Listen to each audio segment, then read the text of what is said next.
আসসালামু আলাইকুম, সবাই কেমন আছেন? আমরা আলহামদুলিল্লাহ ভালো আছি।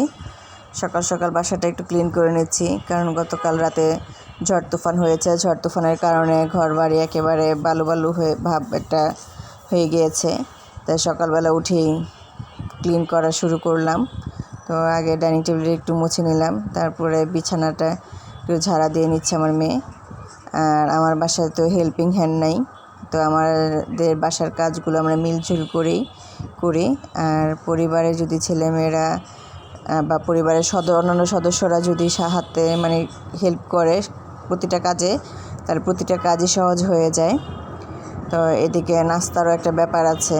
তো ঝড়ের কারণে রুমটাও বালু বালু ভাব হয়ে গেছে, ঝাড়ুদার তো পরিষ্কার হয়নি, তাই একেবারে মুছে ফেললাম আর কি, তাহলে বাসাটা অনেকটা পরিষ্কার থাকে। আর এদিকে সকালে নাস্তারও একটা ব্যাপার আছে, তাই এদিকে নাস্তাও তৈরি করে নিচ্ছিলাম। তো সকালে নাস্তা কি করব, নর্মালি সব সময় তো একই রকম নাস্তা ভালো লাগে না, তো একটু ভাজি করে নিলাম, আলু ভাজি।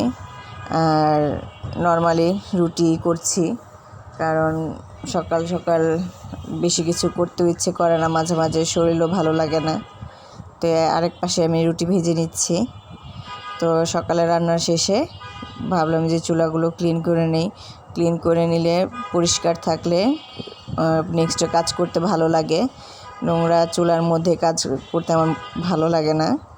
তো সাথে চুলার পাশাপাশি টাইলসগুলো একটু ক্লিন করে নিলাম। তো আমার স্টিলের যে তারটা আছে, সেই তারের মধ্যে ভিমবার ভরিয়ে এইভাবে ঘষে ঘষে আমি পরিষ্কার করে নিয়েছি চুলাটা এবং চুলার নিচটা।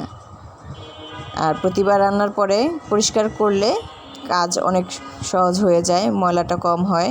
আর নাহলে অনেক দিন পর পরিষ্কার করলে টাইলসগুলো একটু বেশি ময়লা হয়ে যায়, কষ্টটাও অনেক বেশি হয়। আর এদিকে আল্লাহর রহমতে ঠান্ডা পড়েছে 2 দিন ধরে, তো এটা আল্লাহর অশেষ রহমত। এই যে দেখুন, আমি ক্লিন করে নিয়েছি। আর এদিকে নাস্তা, ডিম ভাজা, রুটি, আলু ভাজি। আর নাস্তা করার পরে দেখুন তুষির সাথে একটু খেলা করছি, ও আমার কাঁধের উপর উঠে আমার চুলগুলো টানছিল। তো এখানে বিদায় নিচ্ছি, সকলে ভালো থাকবেন। আসসালামু আলাইকুম।